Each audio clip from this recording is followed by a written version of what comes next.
Friends எல்லாருக்கும் வணக்கம்.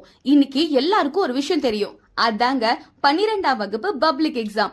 அதுல நீங்க என்ன சொல்ல போறீங்கன்னு தானே கேக்குறீங்க.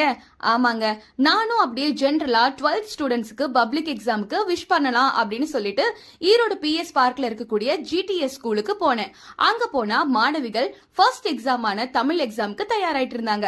அப்பதாங்க அந்த தேர்வு மையத்துல தேர்வு எழுத வந்த ஈரோட்டை சேர்ந்த 3 தனித்தேர்வு எழுதக்கூடியவங்க வந்தாங்க.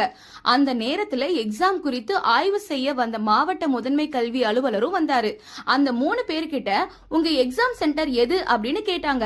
அவங்களும் இந்த சென்டர்னு சொல்ல, ஆனா உண்மையில சென்டர் இது இல்லன்னு தெரிய வந்துச்சு.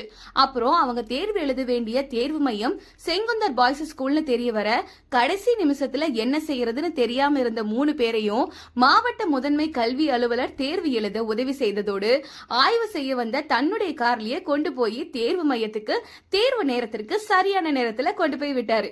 அப்புறம் 3 பேரும் CEOக்கு தேங்க்ஸ் சொல்லிட்டு தேர்வு எழுத கிளம்பிட்டாங்க. எது எப்படியோ பொது தேர்வு எழுதுறவங்க நல்லபடியா தேர்வு எழுதி அடுத்த கடத்துக்கு போகணும். இதனால ஈரோடு மாவட்டத்துல 108 சென்டர்ல 12th எக்ஸாம் எழுதக்கூடிய 24,388 பேருக்கும் ஈரோடியன் சார்பா ஆல் தி பெஸ்ட்.